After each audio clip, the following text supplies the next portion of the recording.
মুক্তিযোদ্ধাদের নাতিপুতিরাও পাবে না, তাহলে কি রাজাকারের নাতিপুতিরা পাবে? 15 जुलाई शाम 7:15।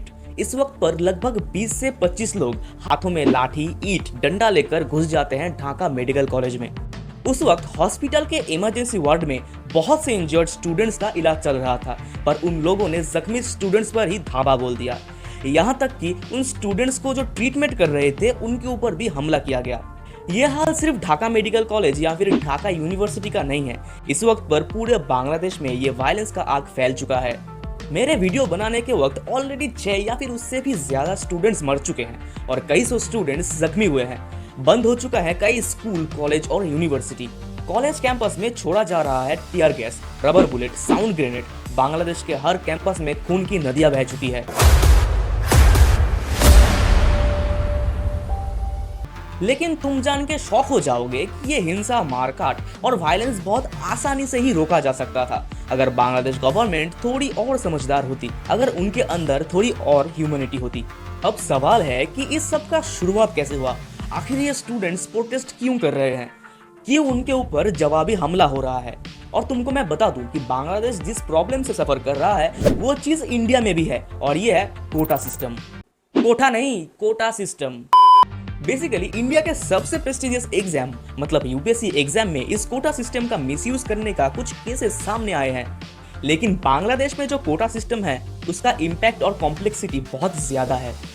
तुम ये कह सकते हो कि बांग्लादेश और उसके डेवलपमेंट के बीच सबसे बड़ा कांटा होकर खड़ा है ये कोटा सिस्टम। और इस पूरे चीज को समझने के लिए हमें इसके हिस्ट्री पर नजर डालना पड़ेगा। 1952 के 21 फरवरी में आज के जैसे तब भी एक झुंड स्टूडेंट ढाका के रस्तों में प्रोटेस्ट कर रहे थे और सारे स्टूडेंट्स बिल्कुल निहत्थे थे। उन लोगों का बस एक ही डिमांड था कि बंगाली लैंग्वेज को नेशनल लैंग्वेज बनाना पड़ेगा। और उस समय का गवर्नमेंट अगर चाहता तो बहुत इजीली ये डिमांड पूरा कर सकता था, लेकिन उसके बदले एरोगेंट पाकिस्तानी गवर्नमेंट ने उन स्टूडेंट्स के ऊपर गोली चलाया और उसमें मारे गए 5 स्टूडेंट। और यही एक नींव रखता है बांग्लादेश को एक फ्री नेशन बनाने के लिए। शेख मुजीबुर रहमान के लीडरशिप के अंडर देश का आम इंसान हथियार उठा लेता है और शुरू हो जाता है आजादी का लड़ाई। इसके बाद 1971 में जन्म होता है आजाद बांग्लादेश का। जिन फ्रीडम फाइटर्स ने अपने जान को बाजी रखकर देश को आजाद किया था, शेख मुजीबुर रहमान उनके लिए गवर्नमेंट जॉब में 30% कोटा रिजर्व रखते हैं, जो कि तभी के पर्सपेक्टिव से अच्छा साउंड करता है। लेकिन आज के दिन पर पूरे बांग्लादेश में एक खौफनाक सिचुएशन पैदा हुआ है, जहां पर स्टूडेंट्स ये डिमांड कर रहे हैं कि फ्रीडम फाइटर्स का ये 30% कोटा हटाया जाए। अब यहाँ तक सुनकर तुमको लग सकता है कि कितने एहसान फरामोश लोग हैं कि जिन्होंने इनको आजादी दिलाई है उन्हीं का हक छीन रहे हैं। लेकिन चीजें इतनी सिंपल नहीं है, इसमें बात कुछ और है। 1971 में जिन लोगों ने लड़ाई की थी, आज के दिन पर उनमें से सबका ही जॉब करने की उम्र जा चुकी है। तो फिर सवाल ये है कि ये कोटा सिस्टम फिर किस लिए है? असल में नॉर्मल इंसान ही फ्रीडम फाइटर्स थे, जिसलिए वो ना ही ज्यादा एजुकेटेड थे और ना ही जॉब करने के लिए काबिल। तो इसलिए कोटा के अंदर जॉब मिलता था उन्हीं के परिवार के किसी को या फिर उनके बच्चों को। अब यहाँ तक सब कुछ ठीक ठाक है, बट 2024 में ये देखा जा रहा है कि फ्रीडम फाइटर्स तो दूर की बात है, उनके बच्चों को भी नहीं, बल्कि इस कोटे में जॉब कर रहे हैं उनके ही पोते पोतियां। और इसको लेकर ही यूथ ये सवाल कर रहा है कि इस कोटे का सुविधा उनके पोते पोतियों को क्यों मिल रहा है, क्योंकि उन लोगों ने तो देश को आजाद नहीं किया है ना। आज के दिन पर एक फ्रीडम फाइटर का ग्रैंड चाइल्ड और एक नॉर्मल लड़के में क्या अंतर है, क्योंकि सोसाइटी में तो दोनों ही इक्वल है। इस हिसाब से तो आज के दिन पर गवर्नमेंट जॉब में सीधा सीधा ही नेपोटिज्म हो रहा है। बांग्लादेश संविधान के 28 नंबर आर्टिकल में कहा गया है कि सरकारी नौकरी के क्षेत्र में सबको समान अधिकार दिया जाए, पर फ्रीडम फाइटर्स के नौकरी को लेकर वहाँ पर कुछ खास नहीं लिखा गया है। बट संविधान में ये लिखा है कि सोसाइटी में वुमेन डेवलपमेंट या फिर पिछड़े हुए जातियों को लेकर गवर्नमेंट कुछ स्पेशल स्टेप उठा सकती है। और उसी के हिसाब से संविधान में 10% कोटा है औरतों के लिए, 10% है जिला कोटा, 5% है एथनिक माइनॉरिटीज के लिए और 1% है डिसेबिलिटी लोगों के लिए। मतलब सब कोटा मिलाकर 56% सीट पहले से ही है booked. That's why Bangladesh students are cooked.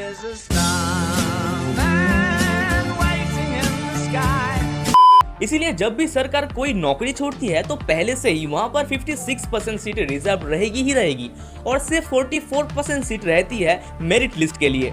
और देश की नॉर्मल पॉपुलेशन है 17 करोड़। तो अब तुम्हारे मन में ये सवाल आ सकता है कि प्रेजेंट में फ्रीडम फाइटर्स का नंबर कितना है। तो करेंटली बांग्लादेश में फ्रीडम फाइटर्स का नंबर है 2.5 लाख। इसका मतलब अगर तुम पूरे पॉपुलेशन के नजर से देखो तो 1000 में सिर्फ 1.5 लोग ही हैं फ्रीडम फाइटर्स।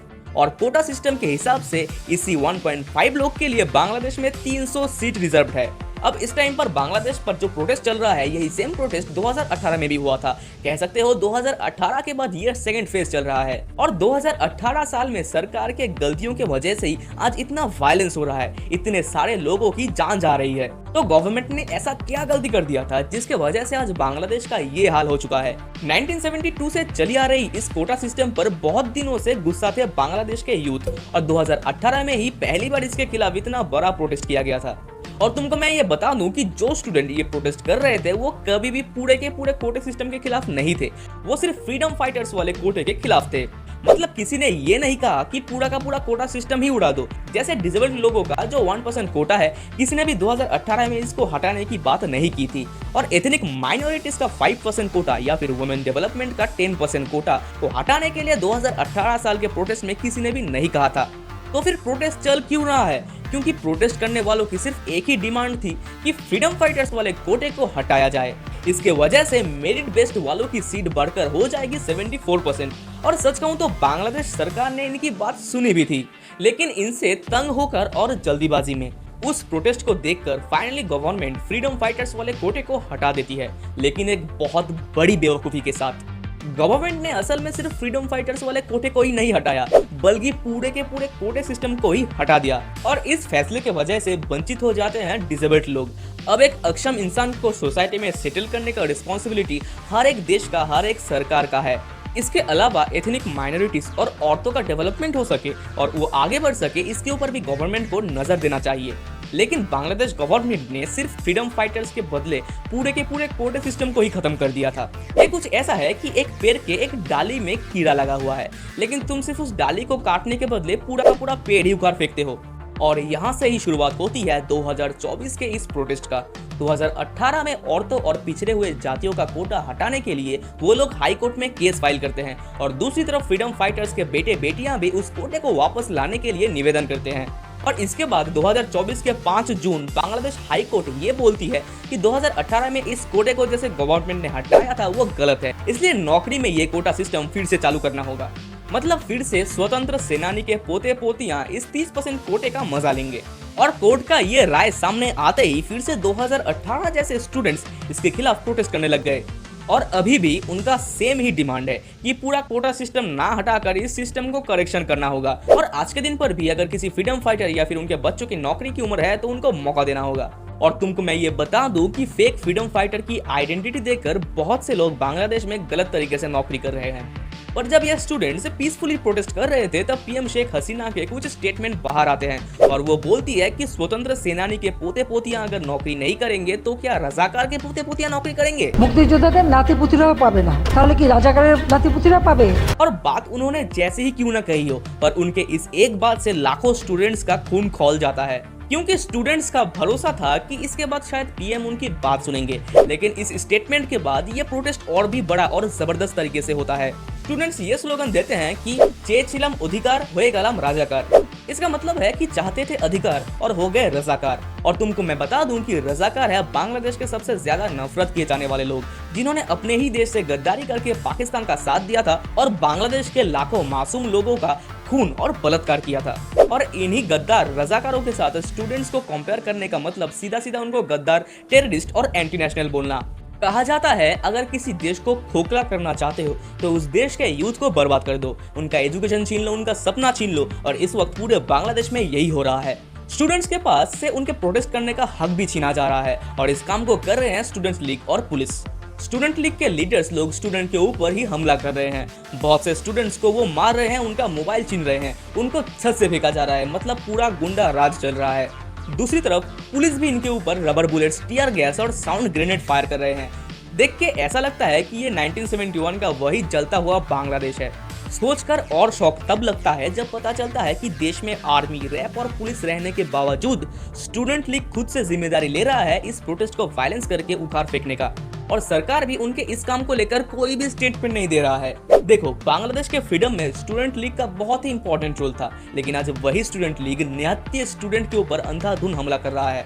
पर पीएम शेख हसीना ने कहा है कि सरकार ने सुप्रीम कोर्ट पर निवेदन किया है और सुप्रीम कोर्ट ने हाई कोर्ट के इस ऑर्डर पर 7 अगस्त तक रोक लगाया है। लेकिन इसके बावजूद ये स्टूडेंट प्रोटेस्ट शांत होने के बजाय और भयंकर रूप ले रहा है। पर सवाल ये है कि कैसे ये कोटा सिस्टम बांग्लादेश के डेवलपमेंट के बीच बाहर होकर खड़ा है। इस वक्त बांग्लादेश का जीडीपी 455 बिलियन डॉलर का है और ऐसा नहीं है कि बांग्लादेश में बहुत प्राइवेट इंडस्ट्री है, बल्कि आज भी बांग्लादेश का एक ह्यूज पॉपुलेशन खेती बाड़ी करता है और एक गरीब घर के लड़के के पास इतना पैसा तो नहीं है कि वो बिजनेस करे, तो इसलिए वो चाहता है कि अच्छे से पढ़ाई करके वो कोई भी जॉब करे और प्राइवेट जॉब से सरकारी जॉब में फैसिलिटी ज्यादा होता है। लेकिन जब भी कोई अच्छे से पढ़ाई करके गवर्नमेंट जॉब करने चाहता है तो सबसे पहले उसके सामने आ जाता है ये कोटा सिस्टम और खुद के देश में अपॉर्चुनिटी ना पाकर वो चला जाता है दूसरे देश में और वहां पर अपने टैलेंट को काम पर लगाता है और इससे दूसरों का नहीं बल्कि दिन ब दिन बांग्लादेश का ही नुकसान हो रहा है। 2018 में सरकार ने जैसे जल्दबाजी करके फैसला लिया था, आज भी 2024 में सरकार वही सेम गलती फिर से कर रही है। अगर गवर्नमेंट चाहे तो वो बहुत इजीली ही स्टूडेंट्स के साथ बातचीत करके ये प्रोटेस्ट को रोक सकती है, लेकिन उनके बेवकूफी के लिए आज ही एक नेशनल इशू बन चुका है। राजनीति के रंग से सरकार उन प्रोटेस्ट करने वालों को और भी उकसा चुका है। देखो, वायलेंस से कभी भी कोई लॉन्ग टर्म सोल्यूशन नहीं निकला है और कभी निकलेगा भी नहीं। स्टूडेंट्स एक देश का फ्यूचर होते हैं, उनका अगर खून बहा तो वो देश के लिए ही सबसे ज्यादा शर्मनाक बात है। और तुमको इस पूरे चीज को लेकर क्या लगता है तुम कमेंट्स में बता सकते हो। खैर आज के लिए बस इतना ही और तुम मुझे मेरे इंस्टा पर भी फॉलो कर सकते हो, लिंक तुम्हें डिस्क्रिप्शन में मिल जाएगा। और हमने ध्रुव गुलाटी वर्सेस एलविश यादव के ऊपर भी एक वीडियो बनाया है जिसे तुम यहाँ पर चेकआउट कर सकते हो और हम बाकी मिलते हैं